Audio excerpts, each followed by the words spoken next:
ఈరోజు మా వైఎస్ఆర్ కాంగ్రెస్ పార్టీ అధినేత మా నాయకుడు శ్రీ వైఎస్ జగన్మోహన్ రెడ్డి గారి పిలుపు మేరకు ఈ రాష్ట్రంలో కరెంటు ఛార్జీలు పెంచినటువంటి నేపథ్యంలో వైఎస్ఆర్ కాంగ్రెస్ పార్టీ పోరుబాట అనేటువంటి నినాదంతో ఈరోజు పెరిగినటువంటి కరెంటు ఛార్జీలు తగ్గించేలాగా ఒక నిరసన చేపడుతూ ఈరోజు చిలకలూరుపేట నియోజకవర్గంలో అందరం కూడా మరి కలిసికట్టుగా ఈ నిరసనని చేపట్టి ఈ రోజున ఇక్కడ ఉన్నటువంటి ఎలక్ట్రికల్ ఆఫీస్ దగ్గరికి వచ్చి ఇక్కడ ఉన్నటువంటి కన్సర్న్ ఆఫీసర్స్ ఏడీ గారికి డి గారికి ఈ రోజున ఉన్నటువంటి పరిస్థితిని వివరించి వైఎస్ఆర్ కాంగ్రెస్ పార్టీ తరఫున మా యొక్క వినతిని వారికి అందజేయడం జరిగింది. మరి ఇదేంటంటే మీ అందరూ కూడా చూస్తూ ఉన్నారు, ఎన్నికల ముందు చంద్రబాబు నాయుడు గారు అనేక సభల్లో బహిరంగంగా వారు చెప్పినటువంటి మాట ఏమిటంటే, మేము అధికారంలోకి వస్తే కరెంటు ఛార్జీలు తగ్గిస్తాం, అవసరమైతే ఏ మేరకు అవసరమైతే కూడా ఏమని మాట్లాడారు అంటే యూటిలిటీస్ని ఎవరైతే వాడుకుంటున్నారో యూజర్స్ అంటే ప్రజలే విద్యుత్ని అంటే కరెంటుని అమ్మే తరహాలో విద్యుత్ రంగాన్ని ప్రోత్సహిస్తామని చెప్పి చంద్రబాబు నాయుడు గారు మాట్లాడారు. అలాగే ఏమాత్రం కూడా కరెంటు ఛార్జీలు పెంచం అని చెప్పి చంద్రబాబు నాయుడు గారు స్వయాన వారి మాటల్లోనే ఎన్నికల ముందు ఇచ్చినటువంటి హామీ. మరి ఇలాంటి మాయ మాటలు చెప్పి ప్రజలతో ఓట్లు వేయించుకొని అధికారంలోకి వచ్చాక మరి ఈరోజు ఏమవుతా ఉంది, కూటమి ప్రభుత్వం అధికారంలోకి వచ్చాక ఇప్పటికే మనం చూస్తూ ఉన్నాం. అంటే ఈ 6 నెలల కాలంలోనే ఇప్పటికే ఏదైతే చంద్రబాబు నాయుడు గారు మాట్లాడారో మేము కరెంటు ఛార్జీలు పెంచం, అవసరమైతే తగ్గిస్తాం అని అన్నటువంటి మాట పక్కకు పోయి ఈ రోజున ఇప్పటికే ప్రజల మీద 6,000 కోట్ల వరకు కూడా భారం రాష్ట్ర ప్రజల మీద పడింది.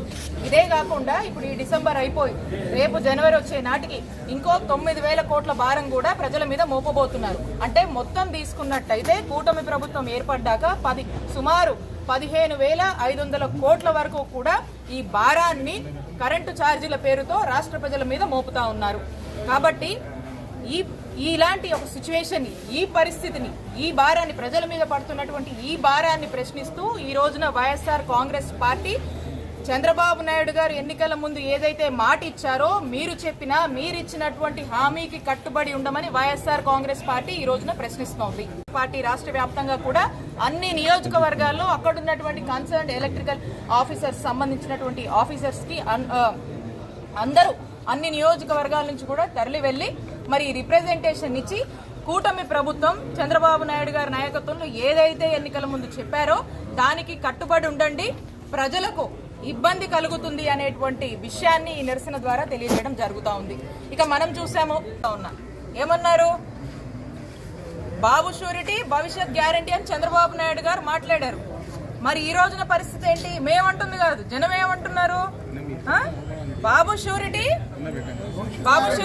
ఏమంటున్నారు, అంతా బోగస్, బాబు షూరిటీ బోగస్. అలాగే బాదుడే గ్యారంటీ అని చెప్పి ప్రజలే మాట్లాడుతున్నారు. దీన్ని బట్టి అర్థం చేసుకోండి రాష్ట్ర పరిస్థితి ఎలా ఉన్నా. ఇదే కాదు, ఒకటే మేము కూటమి ప్రభుత్వానికి మేము తెలియజేసుకుంటున్నాం ఏంటంటే, మీరు ఇచ్చినటువంటి హామీలు, మీరు చెప్పినటువంటి మాటలు, మీరు చెప్పినటువంటి సూపర్ 6 ప్రజలు ఎన్నో ఆశతో మీరేదో చేస్తారని ఎదురు చూస్తున్నారు. కాబట్టి మీరు ఇచ్చినటువంటి మాట మీద మీరు నిలబడండి.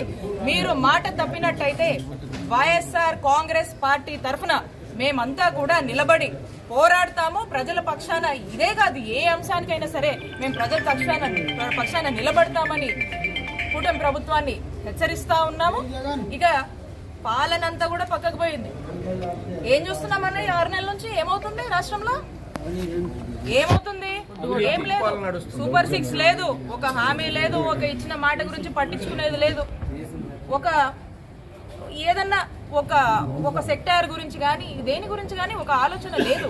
ఒకే ఆలోచన, ఏం ఆలోచన అది, వచ్చిన దగ్గర నుంచి డే 1 నుంచి కూడా వైఎస్ఆర్ కాంగ్రెస్ పార్టీలోకి సంబంధించినటువంటి నాయకుల్ని, వైఎస్ఆర్ కాంగ్రెస్ పార్టీ కార్యకర్తల మీద అక్రమ కేసులు పెట్టాలి, అరెస్టులు చేయాలి, జైళ్లకు పంపించాలి. దీని మీద ఉన్నటువంటి ధ్యాస పాలన మీద కూటమి ప్రభుత్వం లేదు అని స్పష్టమైంది. కాబట్టి ఇప్పుడైనా కూడా నిద్ర మేల్కొని వాళ్ళు ఇచ్చినటువంటి హామీల మీద, వాళ్ళు చెప్పినటువంటి మాటల మీద దృష్టి సారిస్తే బాగుంటుందని వైఎస్ఆర్ కాంగ్రెస్ పార్టీ డిమాండ్ చేస్తుంది.